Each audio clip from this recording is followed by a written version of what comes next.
Something I wanted to ask about the book is when you're writing a tightly focused narrative, we're going to stay with Leo. Her concerns are our concerns. And then you've got, as we talked about before, the characters to get to as well. But these are people that live in a world where they can make magic, they can enact spells, and as we learn, really in book one, but book two, they can talk to the dead, man. There's ghosts everywhere. So how do you deal with such big? I mean, if that happens tomorrow, our whole world is going to change forever. Everything's going to. I mean, I'm intimidated by the thought of that topic of, oh, everyone can see ghosts now. Some of us can see ghosts. Proof of the afterlife.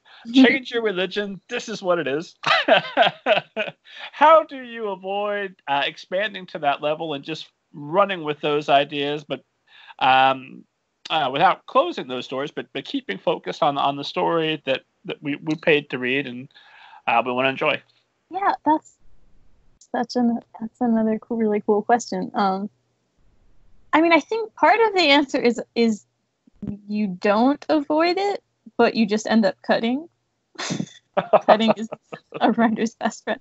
Or not even cutting, but like, scribbling the notes and then not actually writing them down. I mean, book one certainly deals with this, but I think book two is like the one that really deals with this.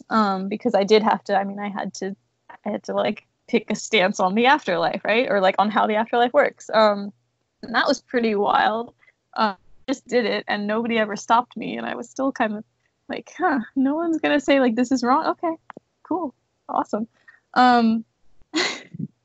But yeah, so I think some of the things I have like a little bit of a built-in safety net of like, Leo's family is just not the type that's going to like try and go out and manipulate the world with their magic, right? They are. They're really just kind of trying to use this as a tiny little boost to help their friends and family, and that's it.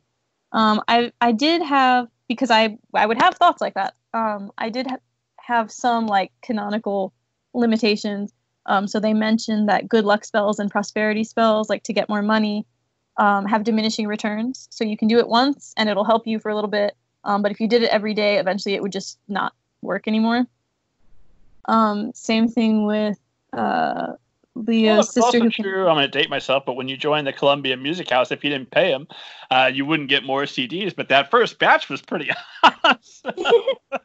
Yeah. So it's like you can, there's things you can do. You get a little bit of power, but it's not unlimited. Same thing with Leo's sister, who can pull things out of the air. She has a limitation on that. I don't remember if it made it into the books. I think it did. See, but I don't know, because sometimes I had to cut things because like I knew it, but it wasn't clear. So she does have a limitation on like how much she can pull out, and I think there's an actual, and I'm almost positive this didn't come into the books, but like she cannot create money because it would be necessarily counterfeit money.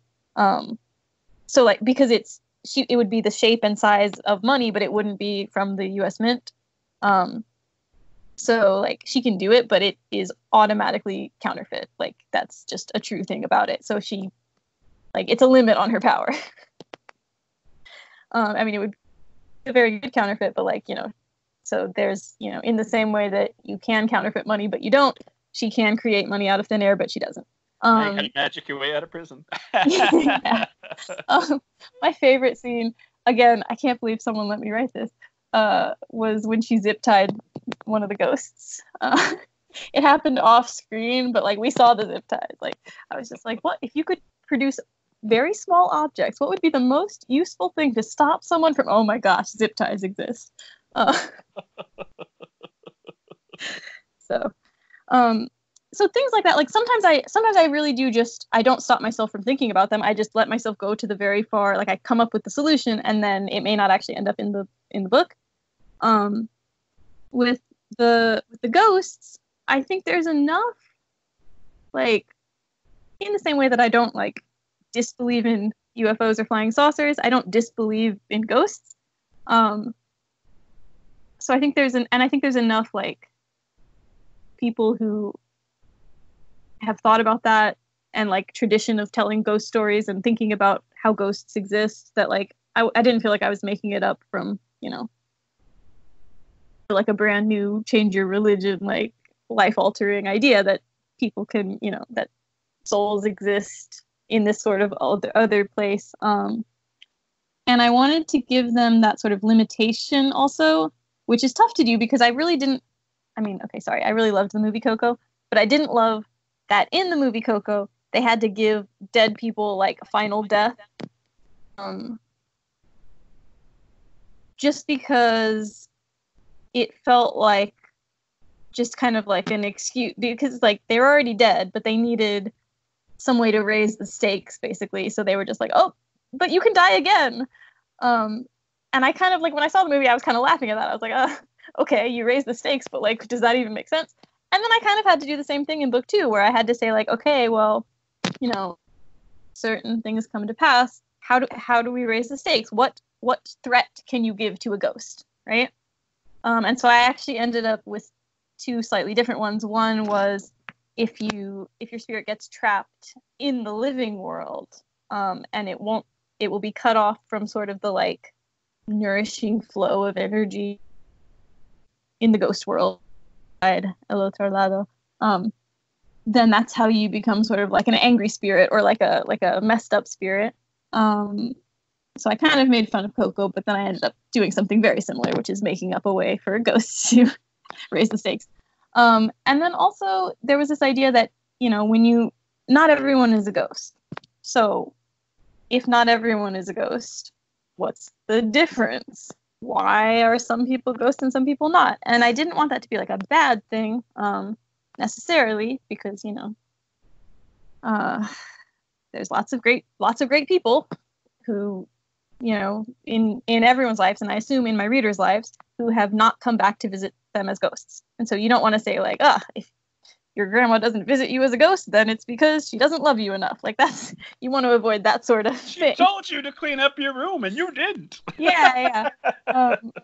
Or the opposite, like, you know, some people maybe feel like they have a connection with ghosts, and you don't want to say like all ghosts are unhappy and miserable, because then, you know, like both sides.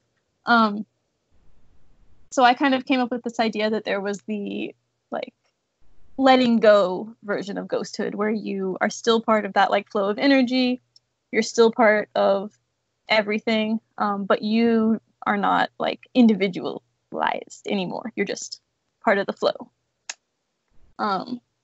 Which like is not that far off from what I think anyway in real life. It's not that far from my belief system of how things turn out. But it was also, so in real life you do believe there's some version of afterlife? Yeah. And I mean, I'm Catholic. I was raised Catholic, you know, through that whole thing. And we have the